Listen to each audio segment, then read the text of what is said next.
sitting on my doorstep, the people's passing by.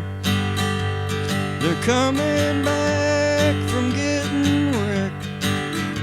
Everybody's high. Saturday night, what a bitch, laying on the lawn. The morning comes to bring the switch after the buzz is gone. Hello and welcome to the Addictions Podcast, the podcast about addictions. I'm your host, David Wagner. As of producing this episode, it is a new year, and I hope everyone had a fun and safe New Year's Eve.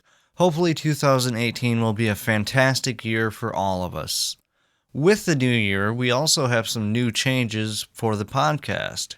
Rather than a shorter 10 to 15 minute episode, we're going to be releasing 40 to 90 minute long episodes, and rather than weekly, we'll be releasing new episodes every other week. The reasoning for this is that it's going to give me plenty of time to plan things out a little better and really polish each and every episode. The longer episode format will also allow us to take a much deeper look at certain topics and stuff as well. And a quick side note before we really get rolling here, I should have a bunch more stickers for the show ready by next week. So if you would like a free Addictions Podcast sticker, please email me at theaddictionspodcast@gmail.com. That's theaddictionspodcast@gmail.com, and I will be sure to get a sticker out to you as soon as possible. On that note, let's dive right in. We have a couple of different topics for this episode, and first we're going to be taking a look at a book that I recently had the pleasure to read called A Parent's Guide to Teen Addiction by Dr. Lawrence Westreich, MD. It's actually really a very useful book, and not just for parents. In my opinion, this book is full of information that almost anyone that's dealt with addiction can find useful. After that, we're going to be talking about meditation and mindfulness with a longtime friend of mine, Rocky Pearcy. And I'm actually helping Rocky set up and coordinate a free seminar about meditation and mindfulness at our local community center. So local listeners, you are not going to want to miss that. And finally, we will be wrapping up the episode by answering a few more listener emails. As always, if you have questions about the show or questions about addiction in general, feel free to shoot us a message at theaddictionspodcast@gmail.com. You can also leave us messages on Facebook. And we may even answer your questions on the air, so be sure and let me know if you would rather prefer to remain anonymous or not. So let's dive right in. First off, I love reading. I always have. Ever since I was a kid, I've had a habit of keeping my nose in a book. I recently had the pleasure of reading and reviewing a book called A Parent's Guide to Teen Addiction by Dr. Lawrence Westreich, published by Skyhorse Publishing. As the father of an 11-year-old girl myself, this book was very, very informative. But as I said earlier, I feel the book has plenty of content that even people without kids would find very useful. That being said, the first thing that I noticed about this book was the overall layout and structure of the thing itself. And let me tell you, this book is set up in a very, very efficient manner. Now, the book is divided into chapters. That's kind of typical for books, and these chapters contain several different sections and subjects. And the table of contents is very thorough, thus allowing the reader to easily navigate to a desired chapter or section of the book. The book also has a glossary, which I thought was an amazing addition. And with the subject of addiction, sometimes the vocabulary used can be a little confusing, so having a glossary in a book like this is really an excellent idea. Now, obviously, the book is about teenage addiction and how parents can talk about the dangers of drug use and abuse and addiction to their children or teenagers. This is the main premise of the book. And I'll be honest, at first I started to feel like the author was sort of broad brushing the entire subject of addiction, but once I really got going on reading it, I couldn't stop. Dr. Westreich covers the perils and risks of experimentation use and casual or social use of all of the most common addictive substances in a masterful way. The really great thing about this book is that throughout each chapter, the author gives excellent examples of actual dialogue between parents and their teens about drug use and addiction. This kind of stuff can really help parents understand what to do, and in some cases, what not to do, when it comes to talking to their kids about drug use and addiction. Now, overall, the book was very well thought out, and it does a great job explaining how to recognize the signs of drug use, experimentation, drug abuse, and addiction, while offering up ideas on how to handle these types of issues when the time comes. The author provides a lot of information about how and where to get professional help should your teenager slide too far down the slippery slope towards full-blown addiction. As I said earlier, the book is chock full of valid information that even those without children can learn from. After all, addiction does not discriminate by age. But again, if you are a parent who has children that may be using or experimenting with drugs or alcohol or even abusing them, then this is definitely the book for you. I believe it's available pretty much everywhere you can find books, like Amazon, Barnes & Noble. Probably just Google the title and the author and you'll find it.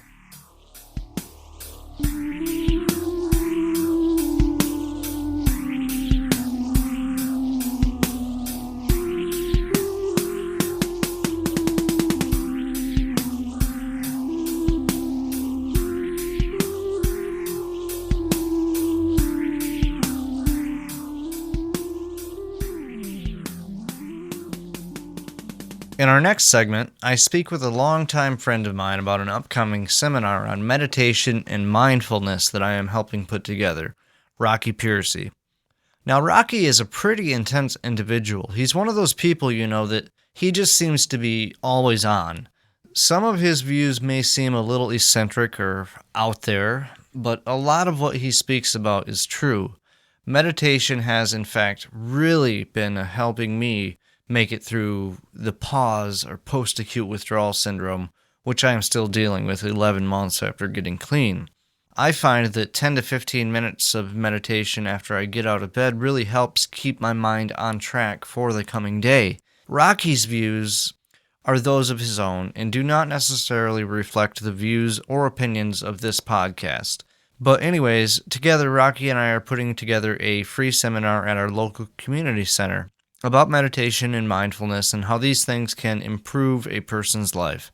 For our local listeners out there, if you're interested in attending the seminar, it's going to be held at the Greenville Community Center on Kent Street in Greenville, Michigan.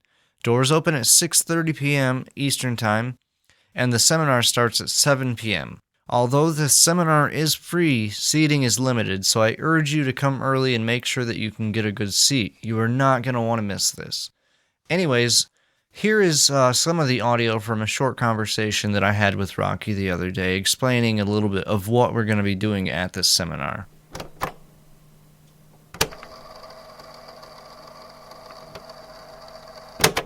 We have a very special guest in studio with us today. His name is Rocky Pearcy. He's been a really long-time friend of mine. I've known him for a long time. Really great guy. And actually, I've been helping Rocky out with a seminar that the two of us are going to be putting together. I'm actually kind of the program manager and stuff like that. Basically, this seminar is going to be dealing with meditation and mindfulness, and in the subject of addiction, those two things are incredibly important, Rocky. I can't tell you enough, how many times in the depths of my battle with opioids that just clearing my head and just getting some quiet time to think or to not think, and shut off those thoughts and just be in the now. That, for me, that really helped, and I'm almost positive it can help other people. Perhaps it can. That being said, I'd like to talk to you a little bit about this upcoming event that we're planning. It's going to be free to the public, but there is limited seating. It's, on a first-come, first-served kind of basis. It's located here in Greenville, Michigan. I believe it's Kent Road, but it's the Greenville Community Center. It's 900 Kent Road, Greenville, Michigan is the address. What time were we going to be starting at? Well, we'll be starting at 7. 7. And the doors will be opening up at 6. 30. David, I'd just like to say here, I'm going to cut you for a moment. I really want to thank you for inviting me on your show. Of course, man. Thank you, sir. It's a pleasure to have you here, Rocky. I was actually kind of excited. I've been thinking about this a long time, and I said, well, what better way for me to do what I'm to do is to do it with you in your program. And you jumping aboard this thing has just been truly amazing. Now we have beat me on to that. It's my pleasure. It's an outlet for me to do the things that I want to do, and I feel like we can spread a really positive message and also perhaps fill in some blanks that people might have as far as their understanding of not only meditation and mindfulness, but the universe and the solar system as a whole, and how all of these things play into each other in a some sort of wonderfully beautiful concert. Being in tune with that concert can really help you live a better life. I'm a staunch believer on that, for sure. Getting into some of the specifics of what this seminar is going to be talking about, we're going to have a few different guest speakers. I believe we'll start off the show with just a brief introduction of what's going to be kind of going on in the lineup, and then we'll move on to get some people speaking. I'm going to be doing a little speech myself. Rocky and I are both going to be bouncing things back and forth off of each other on stage as well. But beyond us speaking, we have a very extra special guests that are going to be at the seminar as well. And I believe Rocky can elaborate a little bit more on some of the guests that we're going to be having. The guests, what we did here with the program actually is we took from many different sides viewing of this, and then added with the meditational seminar. And the idea is to learn what meditation is and why should we meditate. But I wanted to bring in these guest speakers, and we invited them as guests is because we got many different views, David, on this from many directions. And one of the topics that you've really touched base about with my heart, and I really love hearing you talking about this because it is incredible with this addiction. When you had mentioned that meditation would actually help fit it does hugely, because it actually helps us become centered, one with ourselves. And all of that noise going on in that brain, you can shut that down and find this space and this gap where you could just literally step away for 2-3 minutes, and it'd be literally recharging your battery. Yeah, and like the noise that you said, that you spoke of, that's kind of a metaphor in a way, because when I was really hardcore into the drugs, the opioids, that noise was non-existent. But the thing is, it was non-existent because I was blocking everything with the drugs. And once I got into meditation, I became less and less reliant on the drugs, and deep down I wanted to quit for so long, for many years, and I tried and tried and tried and relapsed and relapsed and relapsed until one day it just clicked, and I looked into a little bit of Buddhist meditation and that sort of thing, and that gave me the first spark in my mind to want to kind of investigate meditation, and not only that, but mindfulness. And rather than being a mile a minute with your head and thinking about this and that and this and that, when you're doing that, you're not able to live in the moment and experience and enjoy what you're doing in that moment, and that takes away, and that can cause depression, and depression can lead to substance abuse, and it's just everything is interconnected, and not just on that scale, on a universal scale. I believe that everything is interconnected in one way or another, and we'll also be kind of touching on that in the seminar, which I'm really looking forward to that portion of the seminar. It should be a very good time, and I implore you all to come check it out. Anybody who's in the Greenville area, the Ionia, Montcalm County areas, you got nothing to lose. It's going to be a great time.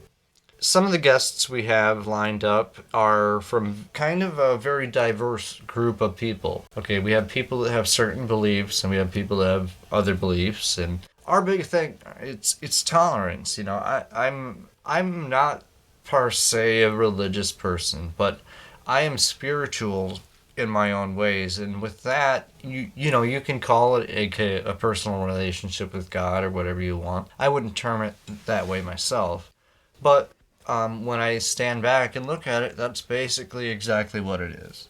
Whether I want to admit that it's that or not, I mean, I could go on for hours about that, but we're going off on some tangents here. But about the seminar, I'm hoping that it's going to be a great success and you guys are really going to enjoy it. And we will have video from the seminar eventually, which we'll probably be posting on the Addictions website. And we're going to be getting a website going for Rocky himself so we can put up videos there as well. Along with probably some sort of blog where we can update you guys on upcoming events. Well, let me tell you a little bit about the seminar and what we can expect with the meditation. And what it is going to be January 13th. We've actually set it especially upon that day.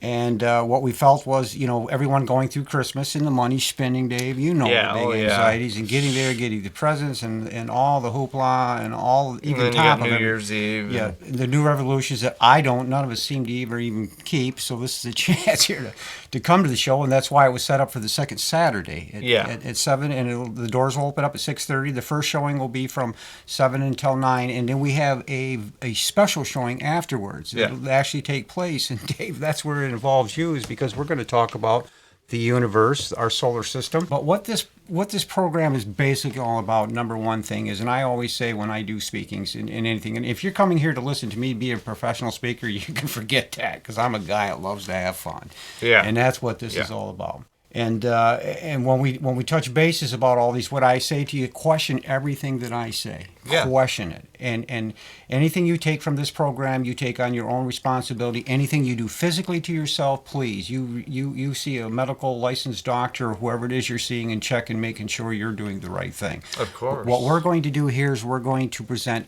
fact and fiction. You, as our guest, we've invited you to come as our guest so you could be the judge and jury. And if there's anything at all in any of this you can use. And one of the main things that I'm really liking about all this is I've studied energy and frequency. I knew they were something. And Dave, I went through some other things just as well as you have. And it's traumatizing. We get so caught up and our neurons get caught, we can't get out. Yeah. We cannot, and sometimes to get out is right in front of us, but we're still not. And where this is at with this meditation is I've studied energy and frequency of this earth, and anyone can access this. I've been told I have a gift. I don't have a gift. I am no different than you, Dave. I feel like we all have a certain amount of possibility to us. Right, but a gift. A gift means anybody can do what I'm doing. It depends on how well you adjust yourself. Yes, I went overboard. I tossed everything in. I went at this for 10 years, come through this. And this meditation thing, what we're going to do is when I'll explain what meditation is, what the purpose of meditation, why should we meditate, and we're going to be asking people from the audience to come up. To come up there for that 3 minutes. In 3 minutes, you'll hear their own testimony of where they're at after that 3 minutes of recharging their batteries. And I'll be honest with you, I was a little skeptical that about like guided meditation and stuff, and that you could actually reach a trance state. And I mean, I've meditated before, but not to the point where I feel like I actually got there. It takes practice. But one day Rocky came over, and I was just sitting at my computer, and he kind of gave me a brief 5-10 minute guided meditation session.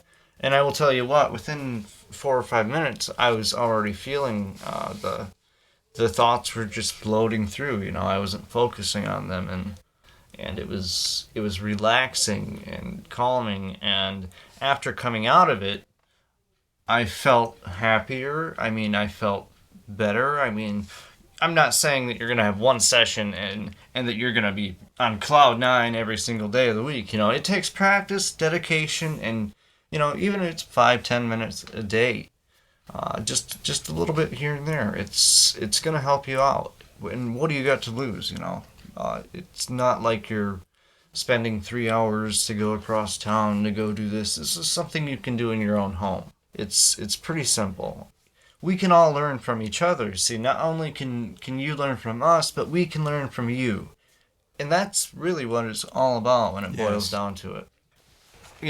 I am slightly skeptical about things, like I've said, but after doing a lot of research and a lot of first-hand investigating, I really feel like there's something to it. I can't explain it. I can't definitively give you answers on what these things are, but it's very interesting, and I do believe, like you say, that it has a lot to do with energy. with that, I think we're probably going to wrap this on and up. But we really hope to see you guys there at the meditation mindfulness seminar. That's going to be at the Greenville Community Center here in Michigan. It's 900 Kent Street. We do have a Facebook page event up for that, so I will be posting that to my personal timeline. I'm David Wagner. You can find me there, and I hope to see you guys there. January 13th. And the doors open up at 6:30. Shows from 7 to 9. We have a pre-show preset afterwards so that those that choose to stay can stay afterwards. We talk about the universe, solar system. We go very deep. You don't want to miss that. I won't miss it. I'm stoked. One other thing, get there early if you can. Doors open at 6:30, so if you want to get in and get a good seat, that might be a good idea. Because we can't guarantee that there's going to be a lot of space for people to sit there. So, yeah, we hope to see you guys there. I really love what he said there about the noise and clearing your mind. But anyways, to wrap this episode up, we're going to reach into the virtual mailbag, so to speak, and answer a few listener emails. This is one of my favorite parts of the show that I get to do. Like I said earlier, if any of you have questions or comments, send them to theaddictionspodcast@gmail.com and let us know if you would rather stay anonymous or not. All right, let's see here. Our first listener email is from L. Tabish. L wants to know if opioid withdrawal can kill you. Short answer, it depends. Long answer, number one, I am not a doctor and this is not medical advice. There is no substitution for professional medical advice, but generally I would say no. Most opioids, and that is the key word there, most opioids like hydrocodone or codeine generally do not carry a risk of death associated with physical withdrawal. Now, things like methadone, heroin, fentanyl, or buprenorphine, these are some very high-end, very strong opioids, and going from very high doses of these on a regular basis to nothing is very risky. Attempting to go through the physical withdrawal without lowering your dose or tapering your dose first can be very, very dangerous to your health. But I do not think that there have been a huge number of deaths associated with opioid withdrawal alone, but this does not mean that there is not a risk. Okay, moving right along, our next listener email comes from X. And X says, is there any way to shoot up Suboxone? Well, X, this is a perfect example of the sort of questions that I will not answer on this show. I will not answer questions about how to use or dosage or anything like that. So if that's the type of question that you have, I'm sorry, but I just can't. Moving right along, our third listener email comes from Eddie J. from New Hampshire. His question goes as follows. How do I get a loved one, my mother, to step out of her denial and admit that she has a problem with alcohol? Well, Eddie, I wish that I could give you the answer, But the fact is that it can be very difficult for those of us on the outside, so to speak, to break through to the addicted person. Now, this does not mean that it is not possible. Done correctly, interventions really can help, but again, you don't want to go about an intervention in the wrong way. You do not want it to seem like you are attacking her or belittling her for her problems or anything like that, as this is not going to solve anything and will probably only make things worse.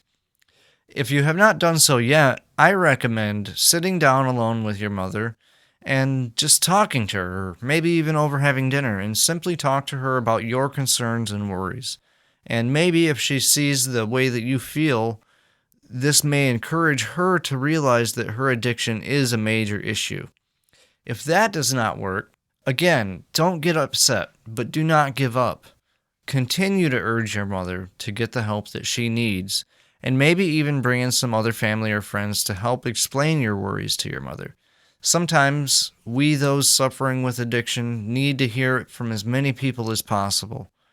I wish you the best of luck in this, Eddie, and I hope that your mother can get the help she needs. And hey, if you can, please keep us updated on the progress there. That would be great.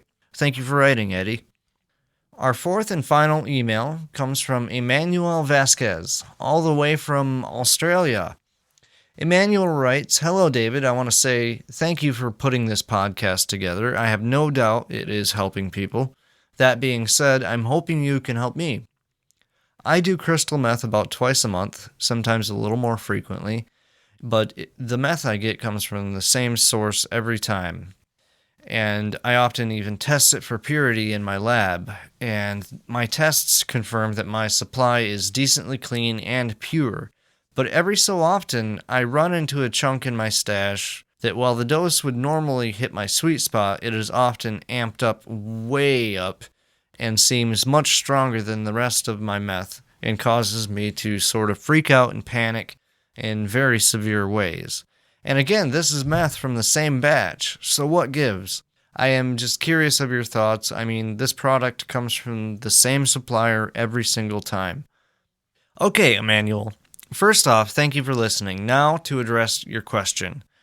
I cannot talk doses, but if you are a very regular user of any sort of amphetamine, there is a chance that you could be developing a form of psychosis typically found in frequent users of amphetamines, including meth and cocaine and Adderall. And to me, that sounds very similar to what you are experiencing. Friend, a word of advice: reduce your doses over time and see if this helps. Then once your dose is low enough, you can jump off, and with any luck, and some hard work of course, you can be free from the stuff and begin enjoying life without it.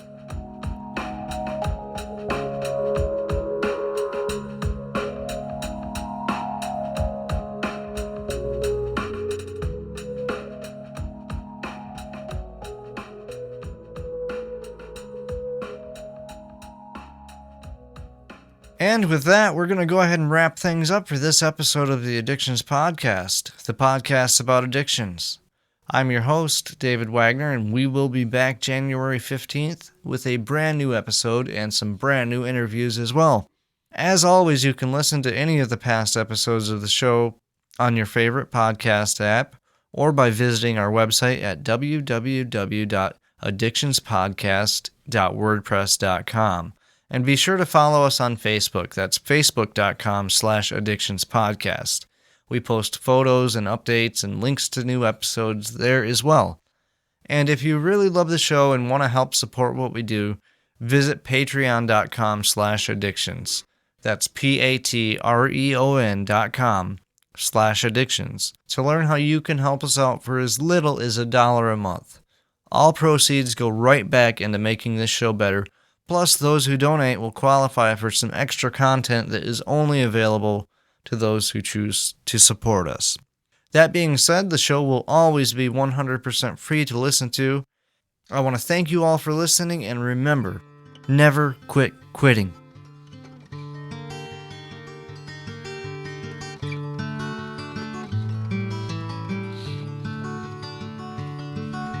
Sitting on our porch at night, looking at the Colorado sky. You are in New York, carrying on your old man's work. You said that you had to do what's right. I'll be waiting here, keeping busy throughout the year.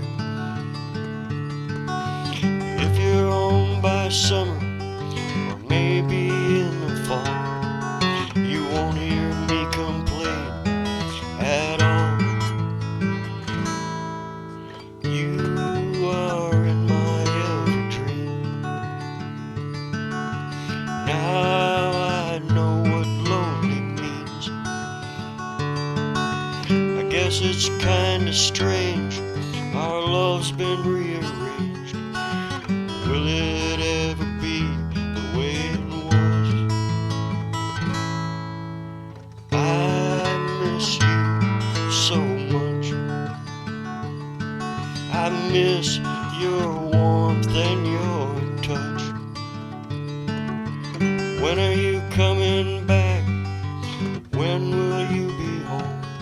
I miss you down to my very